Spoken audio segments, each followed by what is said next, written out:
Hello, my friends, and welcome back to Learning Torah Lishmah. Today we're going to talk about the topic of bittul, lishmah, and ahava.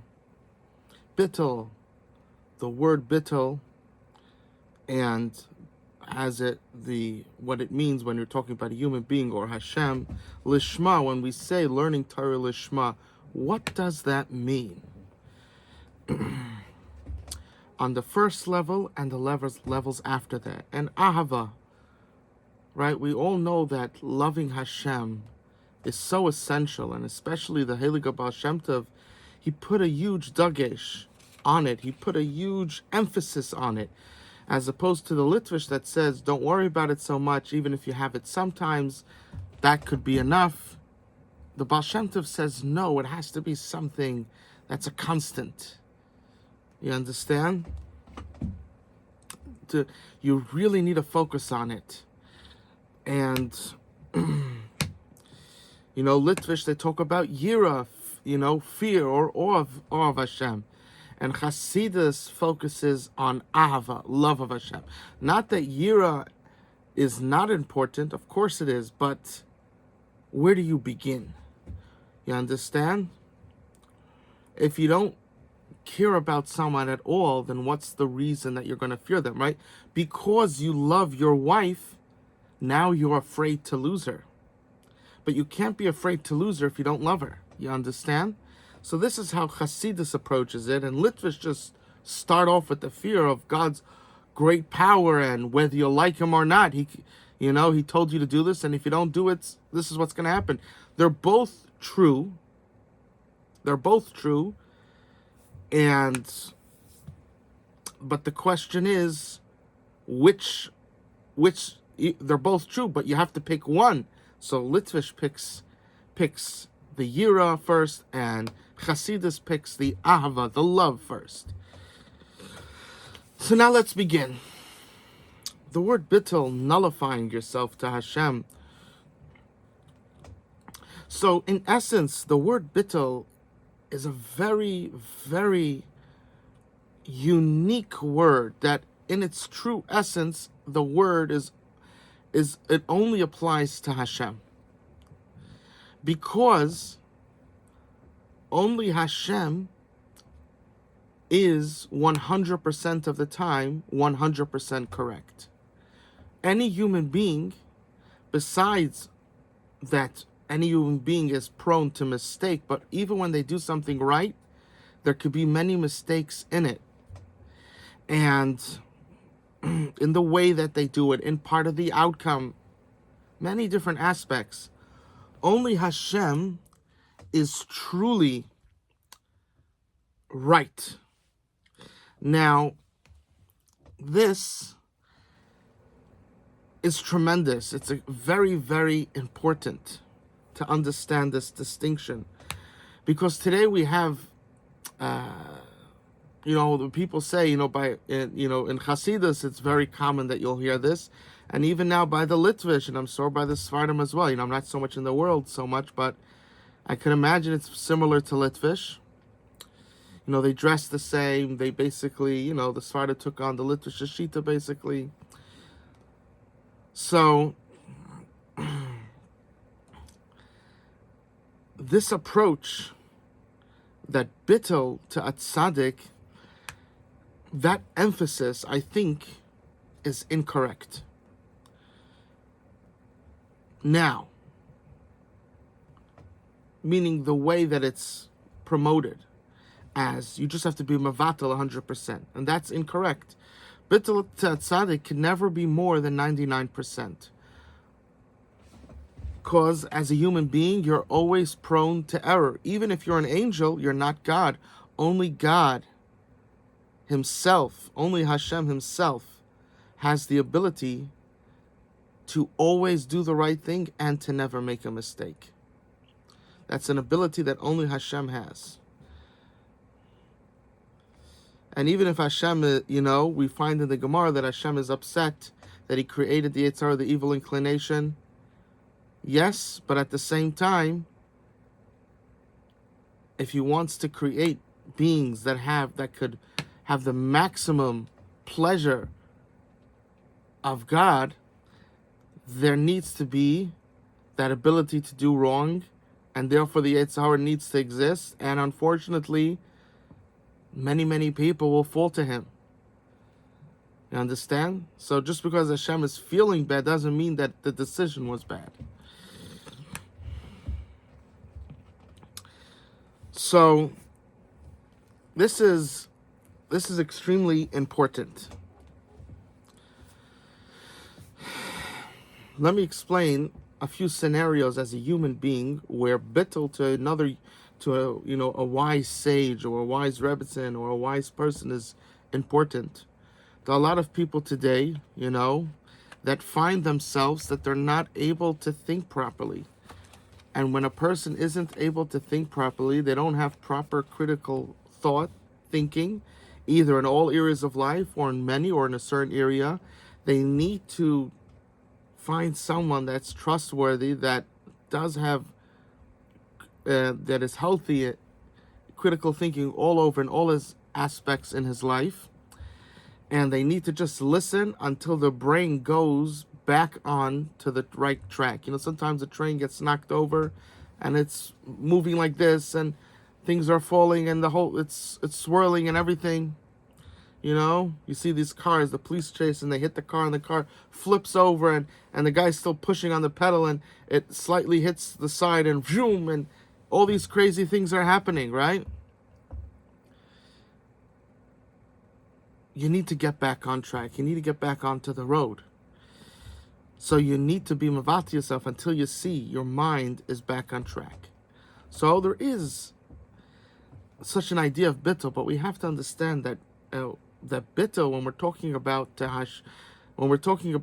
a tzaddik, and then when we're talking about to Hashem, the bittul that you have to Hashem that is so great that bittul that you have to the tzaddik is k'ainu k'efes.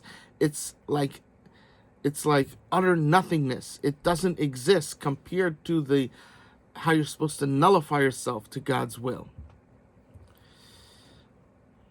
You don't even see the tzaddik when you're thinking about Hashem. It's just so great.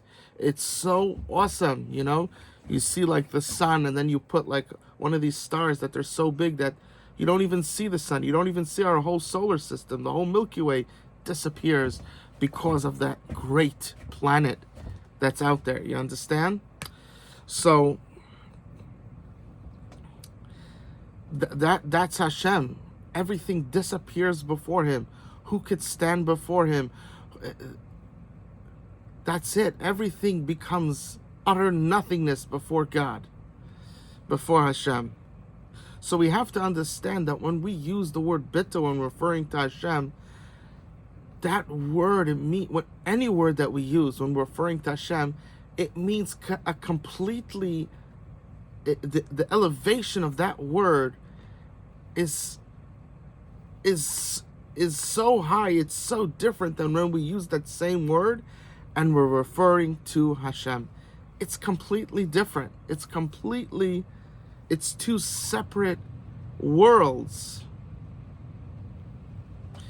And that we have to appreciate it. And Hashem's world is just so great that our world just disappears in the greatness of Hashem's world. You understand? So that's what we need to understand. Now, when we're talking about a tzaddik or a wise person, so there are many people, most people actually in the world, and today, it's gotten much better, but that they're very low, their brains are very low, and their ability to have critical thought is very limited, and so they have enough wisdom to understand that this tzaddik is way above me, this righteous person, this wise person is way above me.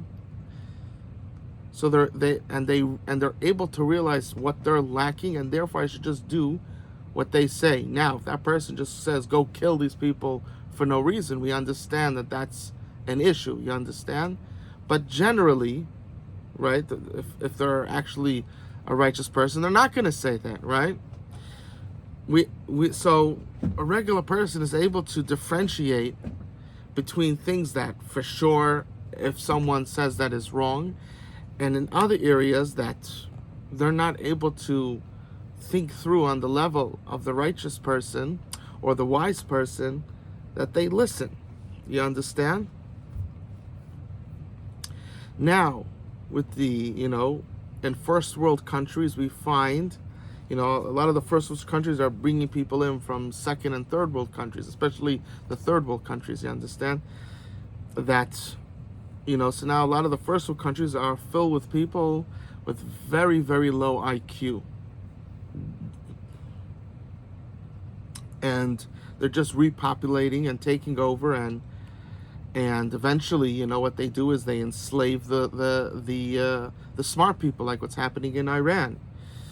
So they have enough.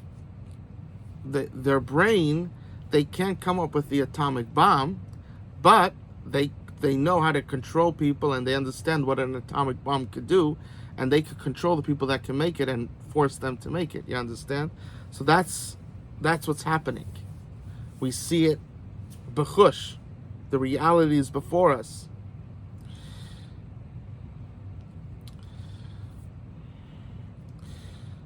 So, bittul, to nullify yourself, it's a complex thing when you're talking about bittul to another human being, as great as he may be, or she. It's something, there's common sense of how that works and its limitations. And the only one that we have to completely do as we're told, no matter what we think, the only one that we have complete bittul to is Hashem, is God. That's the only one.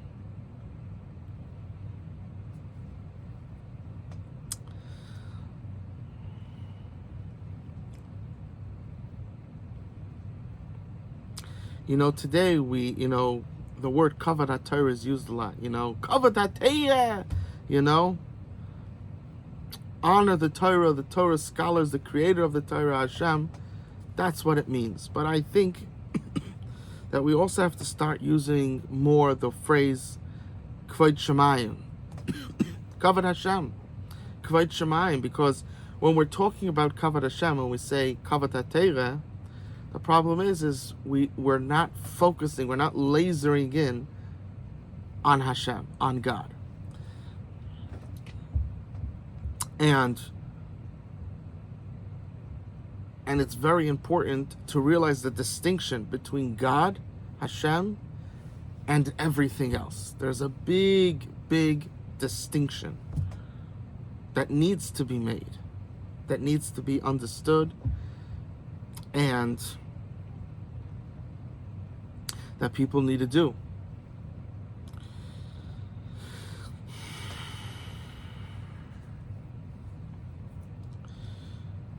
The Indian of lishmah, doing, right? When we say you learn lishmah, you do the mitzvahs lishmah, you serve Hashem lishmah. So there's, in the Litvish world especially, there's many great svarim written on lishmah. What does it mean, lishmah? For the sake of His name, right?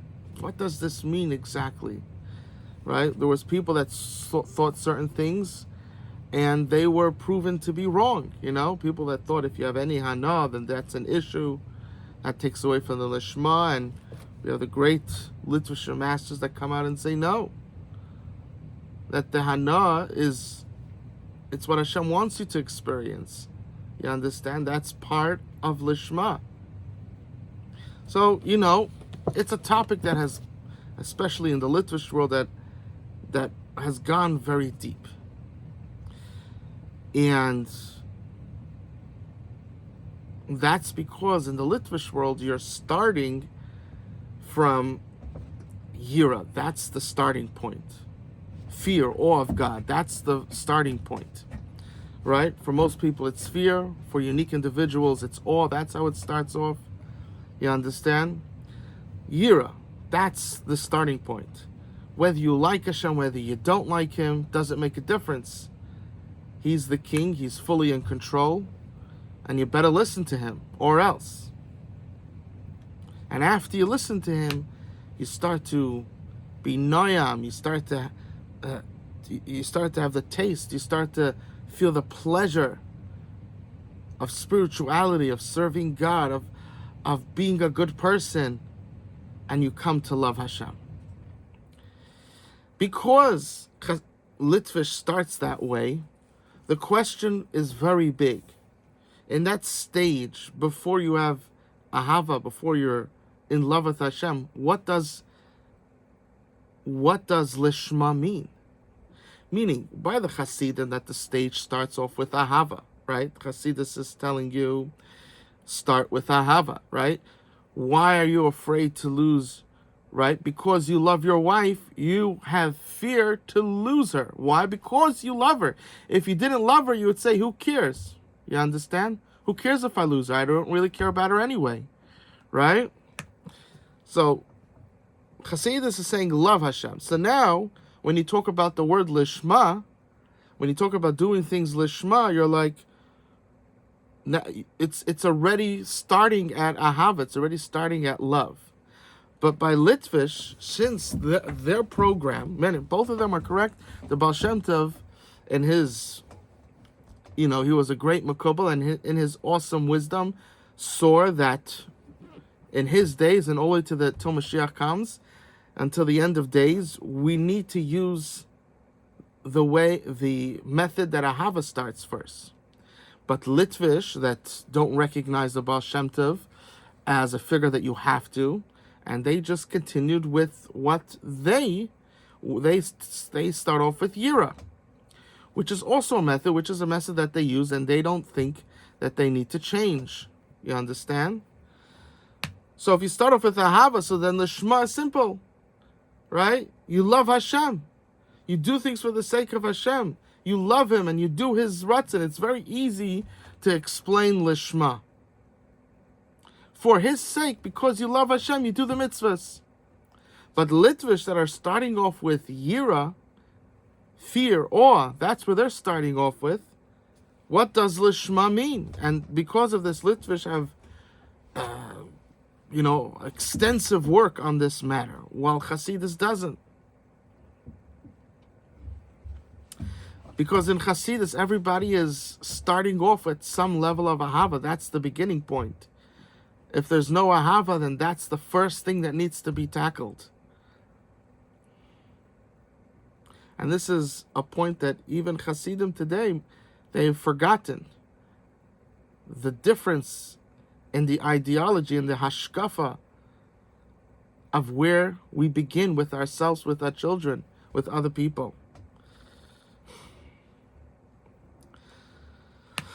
So because of this, Litvish, there's different shitas, and one could go into that. Very interesting, discussions. I'm not going to get into that. I'll leave that, to the listener. But since I'm a chassid, by me, you cannot start serving Hashem until you have some type of level of love to Hashem. Nothing begins without that. That is the beginning point. You must love Hashem to some degree. And not only that, you must end up loving Hashem tremendously. This is how Hasidus looks at it. Is there yira, is there fear, and there's awe that's also mixed in the concoction, in life, and in the halach yelech of a person, in his goings and doings? Yes. However, the beginning point is ahava. The beginning point is love. And when the beginning point is love, everything else just comes together so beautifully. It's a different world. You're on a higher level. I was by a Rebbe that, he would have a lot of Balei Tshuva come. And there was these, Sfardim Balei Tshuva. And Sfardim, even when they're very fry, they have this connection to Hashem, while Litvish don't, Hasidim do, but usually you don't find them like that type of off the derech scenario. But Sfardim, you find a lot of them like that. They're connected to Hashem, but they don't yet realize the importance of keeping the mitzvahs, how Hashem wants them to keep the mitzvahs. They don't realize that yet. They think it's more optional. So he came to the Rebbe's, the Rebbe's Suda, and they're wearing nice begadim, nice clothing, and it looks like a malchus, like a kingship. And when you go to a Litvish, Suda, even in the week, a chassid looks more malchustic. He looks more like he's part of he looks like he's part of like Yehuda, the Yehuda, which is, most of us are coming from Shevet Yehuda, which is from the tribes. Yehuda was where all the kings come from. The kings, it's so our aristocracy. This is where all the the kings come from. So when you go to Hasidus, even in the week there, but especially on Shabbos, you see the malchus come out, and you don't want to act like a commoner. And it's a happy place. There's Tish, there's deep friendships. You don't lose people because everybody comes back to the Rebbe, and you don't lose your friends. And you have friends from that you played Kugelach from when you were young. Friends that you were born in the same hospital, possibly even on the same day, and you were right next to each other in the hospital. You understand? It's a kingship, it's a kingliness. And when you come to Litvish, all that is missing. What can you understand? All that kingship is missing. And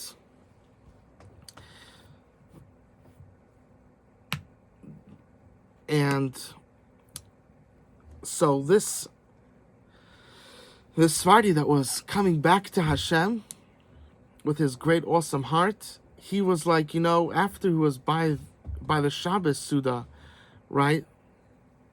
The Rebbe is dressed in his Rebbe begadim, and his sons are dressed in Shabbos begadim, and other Hasid, and it's a whole malchus, it's a whole kingship.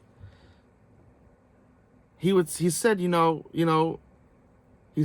could understand that after being by such a Shabbos Suda, it's hard to go to the bar afterwards, because he's used to, he has this little thing with his family, by his house, and sometimes, I think by Sfardim it's less. I think this happens more by, the modern type of Litvish, but they're in their pajamas by the Shabbos Suda, like they don't realize what's happening here. The Shabbos Suda is a kingly event. You're with God. It's not like when you're eating during the week. This is kingship. This is something special. A lot of the Litvish women, sometimes you could see them with. I've been by them. They're wearing shmatas on their head. They're not dressed for Shabbos. Maybe the men are by Litvish, but lots of times the women aren't. And they have this lack of understanding what's happening there, that they're kings. They're princes, they're princesses of the king. Right? We accepted the Torah, and that made us not just a regular type of son of Hashem, but we accepted, you understand? When Hashem created everybody, so he is their king, he is their father. But when a person's an adult, what's also needed, right? Adam and Chava, they're created as adults. In order for you to completely become their son and daughter, you need to accept them, right? You need to accept Hashem as your father. That's how it works. So even if Hashem's your father, but you don't accept him, it's lacking. The adoption is lacking. As an adult, you need to accept as well. And that's what Klal Yisrael did. They accepted Hashem. And that made B'nai B'chayri Yisrael. It's a whole different. It's a whole different. Mamleches Kohanim v'Goy Kadosh, Banim Atim LaHashem Elokeichem. We became complete children of Hashem because we accepted Hashem by Matan Torah. Now, Hashem was kind enough, and He says people could join later, and also people could also join on a lower level, which is Sheva Mitzvahs B'nai Noach. Trust me, if you get into Gan Eden in any way, you should be happy. You understand? It's going to be pleasure beyond your belief, spirituality beyond your belief. But Hashem, in His kindness, not only said that after Matan Torah, that someone that's not a Jew can become a Jew, full Jew, but also someone that doesn't want to be a Jew. There's also the Shev Mitzvahs B'nai Noach. You understand that not only that existed. There were 6 mitzvahs before the flood, and after the flood that now was permitted for mankind to eat animals, to eat living things, meaning you first have to fully kill it, and then you could eat it. Then now the 7th law is you cannot eat from an animal while it's alive, and you cannot break off a piece of an animal while it's alive and eat it. You must kill the animal, and then you could break off a piece and eat it. So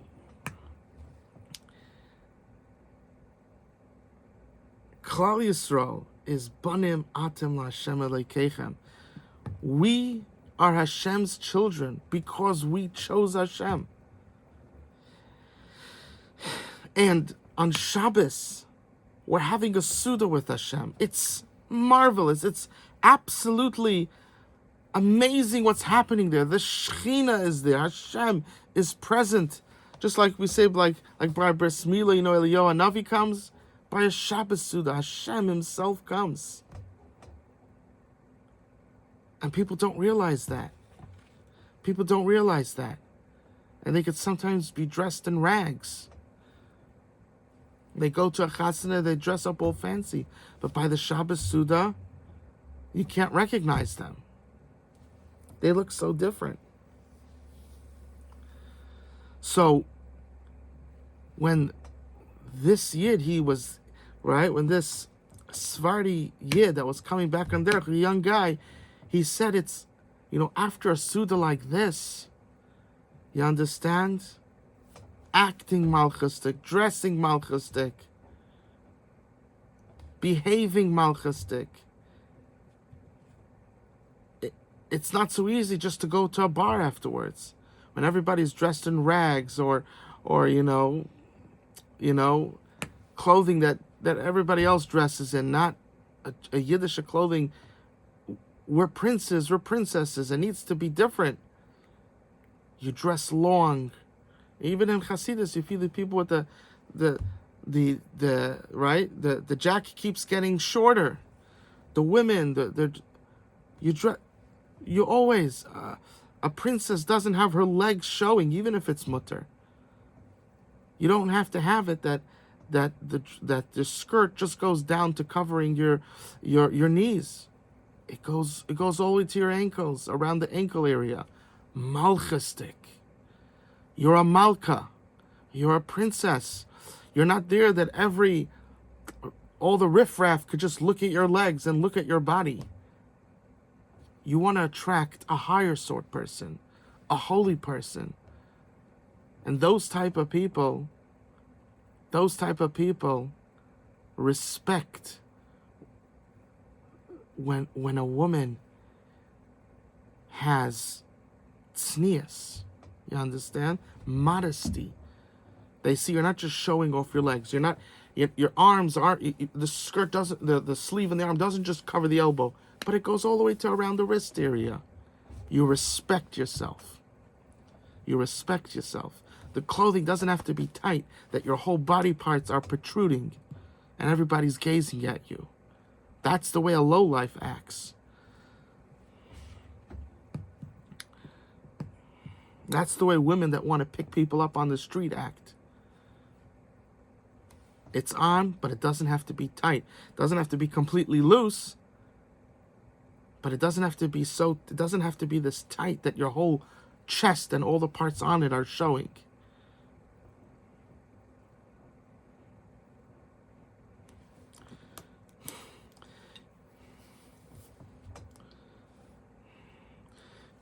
You know, I remember I heard a drasha from Shalom Shadran, I believe it was, and he was screaming about how the audacity that a bacher that learns in yeshiva is telling he's telling this woman that he went out with that you need to wear a sheitel when we get married. I don't want you to wear a tichel.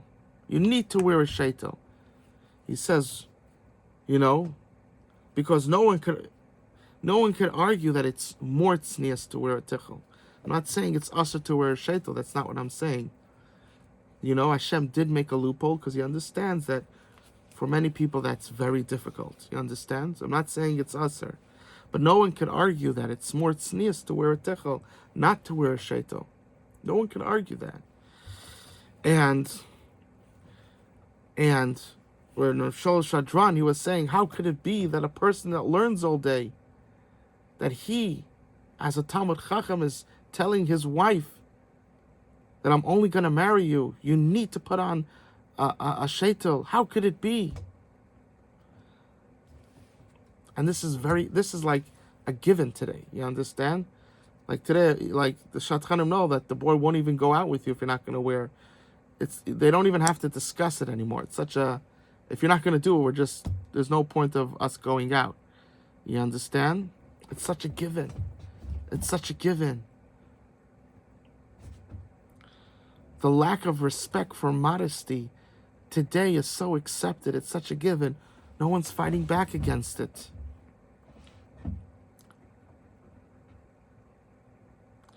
And for a woman, that's one of the essential things that make her holy. That in God's eyes, in Hashem's eyes, she becomes elevated. And today it's not something that's even thought about. It's limited severely.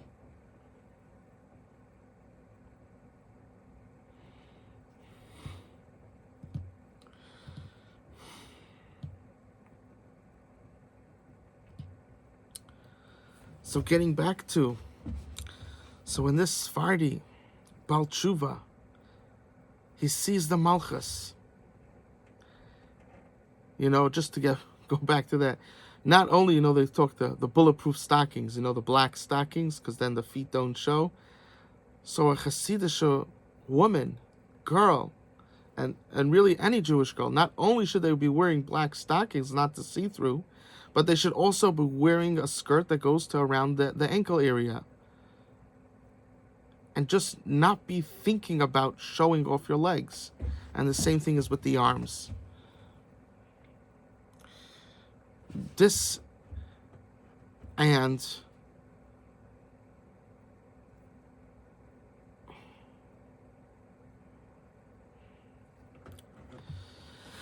so in this Sephardi Baal Tshuva, he sees the Malchus, he's affected differently. And I did see later on, he actually, he went Hasidish. He went Hasidish, which is so beautiful. You know, people get stuck up. You know, I'm Litvish, I have to stay Litvish, I have to fight for the Litvish race. And they don't care about their children that are being hurt. When a Litvish person goes off the derech, he hates Yiddishkeit. When a Hasidish kid goes off the derech, he likes Yiddishkeit, but he just likes the other world more. He thinks it's more, you understand? But he doesn't hate it, and because of that, many times he comes back. Usually, actually, he does come back. So, and not just that, by a chassid, they're thinking of Hashem. It's in the look, it's in the ear. You understand? It's a different life. And just because you want to keep this Litvishism, you understand? And you don't care about what's better for your kids. It could be for you. It could be for you, Litvish works best. It could be, but what's better for your kids? And that's something that a person needs to think about. I'm someone that's going to, you know, I just say the truth. People just don't want to say it, you know, to be politically correct, but I'll tell you the truth.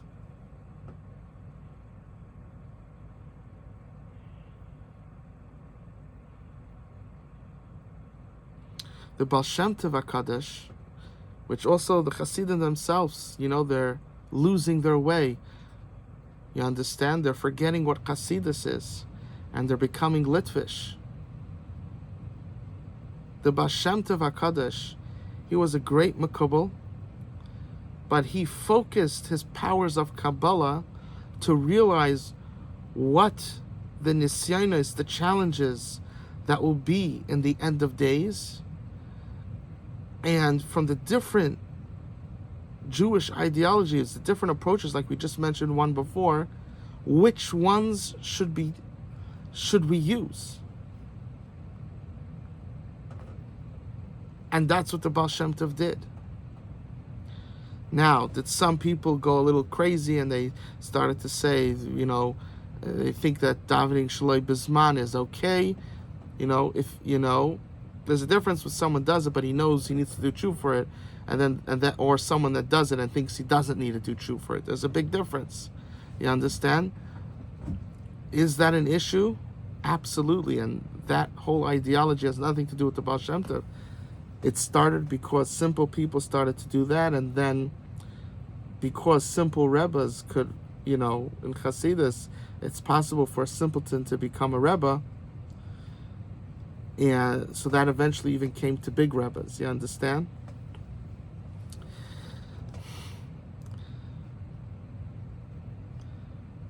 A Chassid needs to know that the Shulchan Aruch is the law. And of course, the Shulchan Aruch Harav, it's true.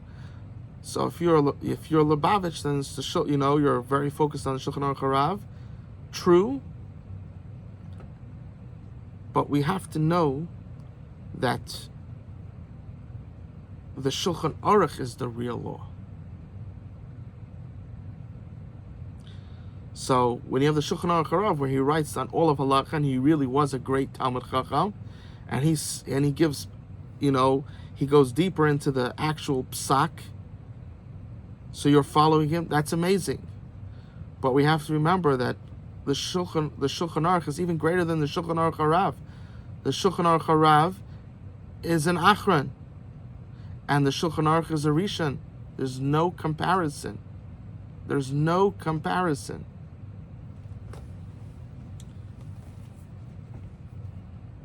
People living without law. This is horrible.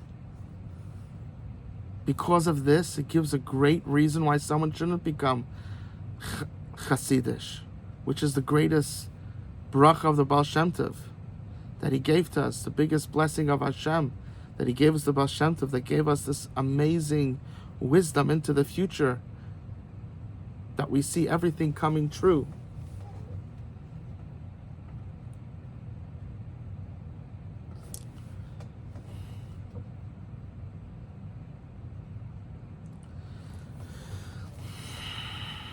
Hasidus has certain aspects that they have turned away from the Derech HaBaal Shem when it, let's say, comes to Tefillah Bizman. Baruch Hashem, Ger and other Hasiduses, Stalin, have come back. And of course, if someone's becoming a Hasid, pick a Hasidus that the Rebbe davens Bizman. Absolutely.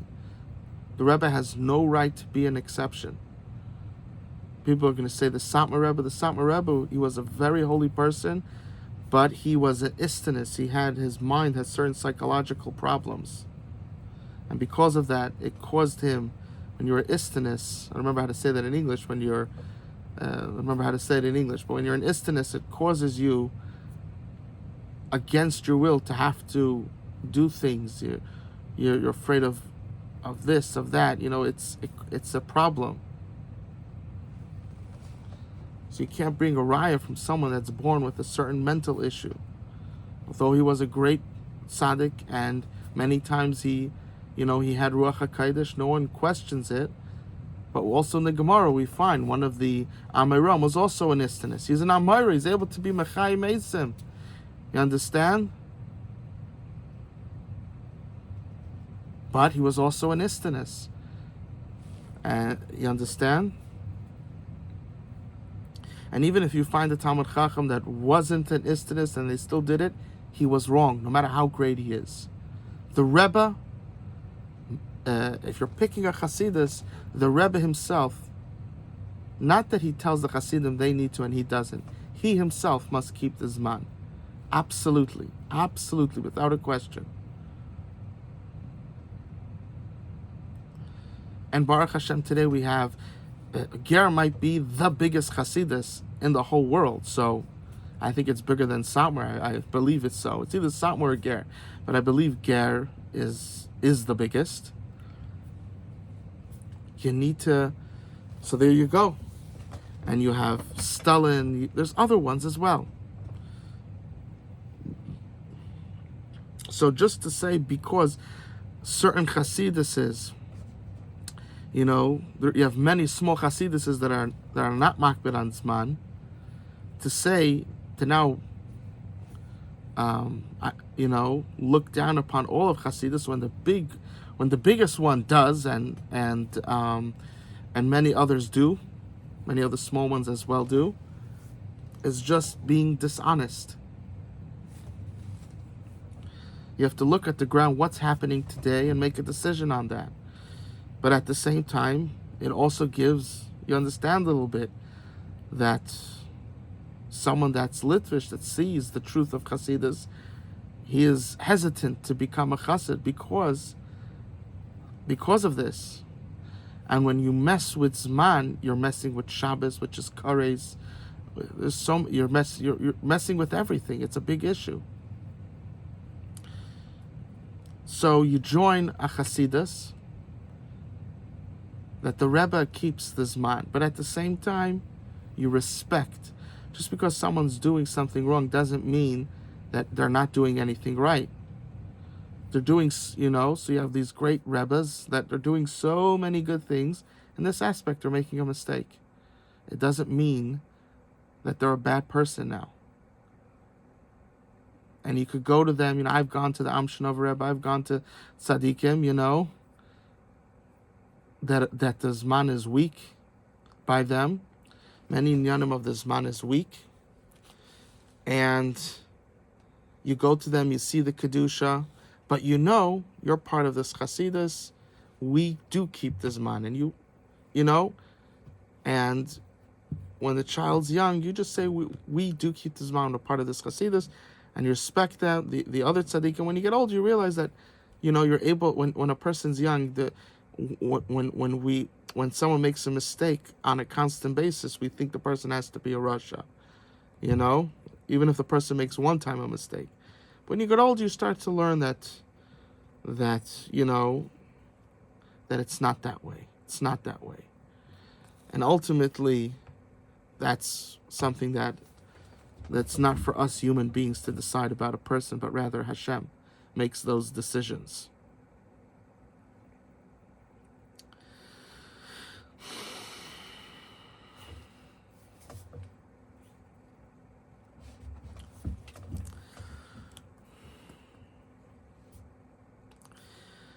I also think very much that, we need to expand Hasidus. They say like Breslov is like the Sephardi Hasidus, because most Breslovers are Sephardim, So they're a Chassid, but they'll keep, so they dress in the Malchustic way. They take the teaching of the Baal Shem Tovs, but they don't lose the Messiah that they have as a Sephardi. And I think we need to do that for Litvish, and we need to do that for Hasidus as well. We need to, have a Hasidus, you understand?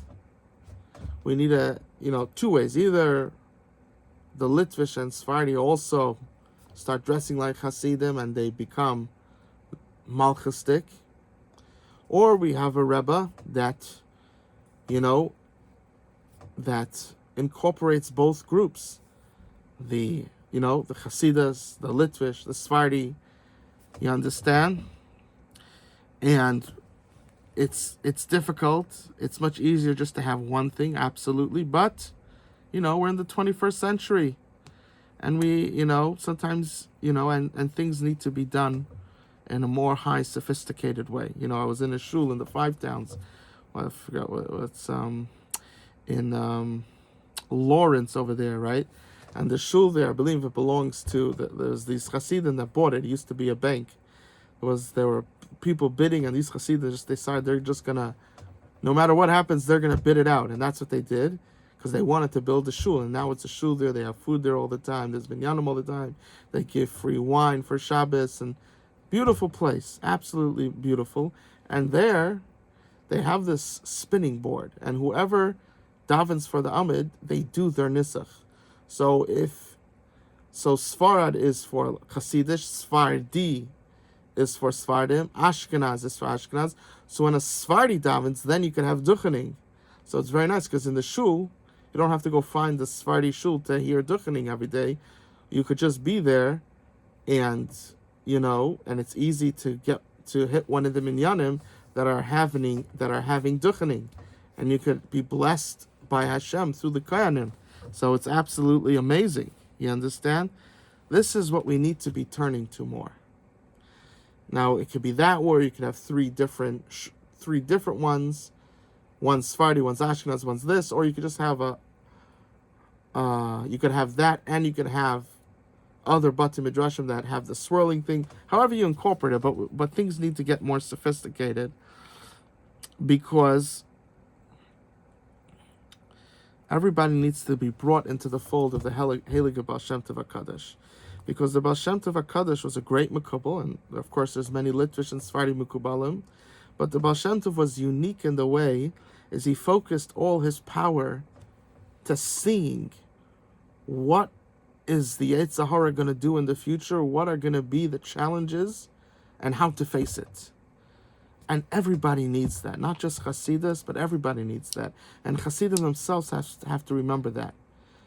Today the Rebbes, they're all sending their kids to Litvish yeshivas. That's the covet. You went to BMG, you went to Mir, you went to Brisk, and they become tainted. We talk about it. I'm going to say it again over here, but they become tainted by it doesn't have to be something's wrong, but it's wrong for our days. You understand? And then now you have all the Rebbes that are not that they are slowly but surely moving away from how the Baal Shem Tov sees things, and they're going to how Litvish see things, which is not the Baal Shem Tov. And then we're having all these issues by the Hasidim. So this is a big problem. And at the same time, the Hasidim have to, they have to become more intelligent. Bachram have to be learning a daf every day and chazering it at least 3 times.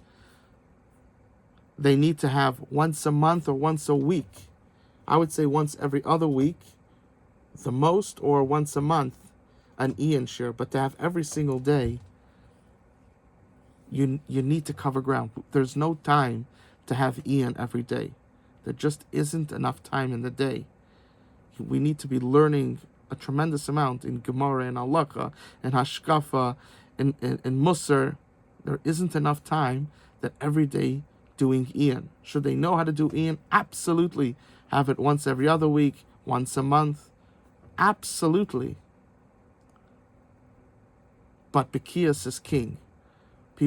People today, people need to finish Shulchan Aruch. They need to finish Mishnah Berurah. They need to finish Shas. There's so much that needs to be done. And they can't just wake up at 30 and say, now to begin. You should have began 15 years ago. You understand? And even more than 15 years ago. You understand? So, everybody's basically just copying Litvish. You understand? And that's incorrect. We have to go back to the Heilige Gra. We have to go back to the Heilige Tzadikim, to what the Chayvas Alavava says. Zalach Lamaisa Bekias. Should you have 0 Ian? No. How much Ian should you have? Once every other week, maybe once a week. I would say once every other week, not more than that, and up to once a month. But to have 0 in a month, I would say that's an issue. Within 30 days, you need to also learn how to learn Be'iyah. It's very important. And you also have to check very well. There's a lot of people giving, they're giving an Ian share every day, but it's water. You understand? They're grinding water. They're not real Talmidei Chachamim. There's nothing, and some of them, I'll just say it out, because I'm a person that says the truth. I was by Rav Asher Arieli, and I was also went to what's his name. He was Nifter from Yana Machla. He gave it Rabbi Elephant. That's, I believe, Rabbi Elephant. So I went to one of his shurim, and then I went to Rav Asher Arieli. So by Rabbi Elephant, I went to one of his shurim. I just listened to his shir. He was Nifter from Yana Machla. But I went to one of his shurim, and it was, wow. It was amazing. And then I went to Rav Asher Arieli, and I was by many of his shurim, and it was, as I thought, maybe, it was just this one. It just wasn't. So he's a Kaddish and he's everything. Yes, he's speaking in Yiddish, very nice. But there really wasn't great teichen there. People say, well, Ian Kyle, if everybody can understand it, there's an issue. There's an issue. Now again, there's people that need that. But you have to realize that there's the real smart people, and you have to be able to differentiate and not be a coward and saying this one is really, could say a really in share, and this one is more for the masses. To be able to differentiate. Or for people that, the IQ isn't so high. So you have to be able to differentiate. Not to take away, Rav Asher Arieli is a Kaddish Alien, But just because he's a Kaddish Alien doesn't mean that he could give that he's giving the real good Ian shai. I did not hear one, you understand, and I went to many of them. So just giving food for thought. I just want to say again, it's not chas v'shalom. We're not trying to say someone's not a tzaddik, not this. You understand? That's that a person's not holy. That's not how this thing works. But at the same time, holiness is not. You don't become holy just because you're able to give an Ian share. That's not what makes you holy. But at the same time, if a person is Ian share is very light, there's not real teichen.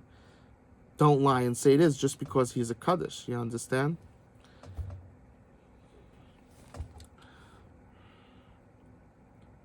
And just because someone, again, just when they go vice versa, just because someone says a real Ian share doesn't mean he's not a kaddish. He could also be a kaddish. You understand?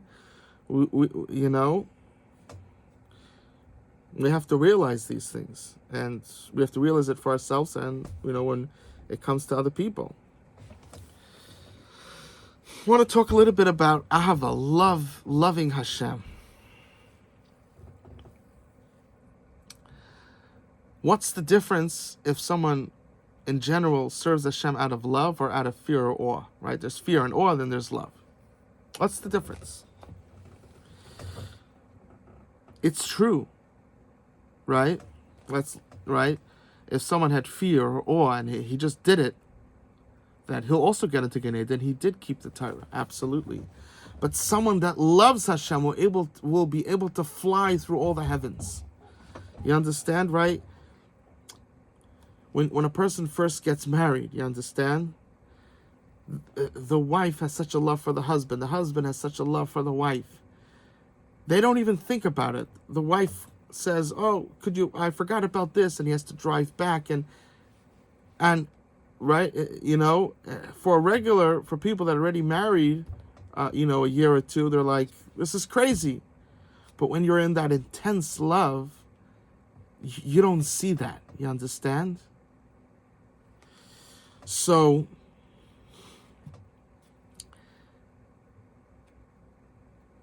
the ability to be close to someone, to really be, you understand? If a person served Hashem because he had to, which is also a big level, he got into Gan Eden, but is he going to be able to go up into the higher realms when he's dirty? He did not love Hashem. How is he going to get there? He's not allowed in. But someone that had deep love to Hashem, the bigger the love, the higher he could go. Love is what makes the connection. That's what makes a marriage soar. That's what makes a relationship soar. That's what makes a person's connection to Hashem soar. That's what you need to fly through all the levels in heaven. The greater the love, the higher you could go. So a person is like, oh, so when a chassid says learning lishmah, he means learning with love of Hashem. When a litvish says it, he's trying to think of lishmah before love, you understand? When you're coming from fear and awe. So they're referring to two different things. So when litvish says, if you have sometimes the fear and awe, that's good enough. But for a chassid, it's the love. That's what lishmah means. It means loving Hashem. And if you could do one mitzvah with love, or 1,000 mitzvahs without love, that one mitzvah of love is so much more powerful. That mitzvah of love gives you the ability to soar through all the heavens. And 1,000 without love of Hashem, it gets you into Gan Eden, but you're very limited in how high you could go. That's why the Baal Shem Tov focused so much on it. Now, of course, there's mitzvahs that you have to do. There are time frames. There's many of the mitzvahs you can't wait, because you need to do it at this time. So whether your love is at its peak level, whether it's fear, whether it's awe, whether it's nothing and you're just doing it, whatever it is, you need to do it. There's no question about it. But let's say learning Torah, that's something that you could work on your ahava, you understand? And then learn. You understand? So this is one of the things that the Baal Shem Tov is teaching us. It's a tremendous lesson.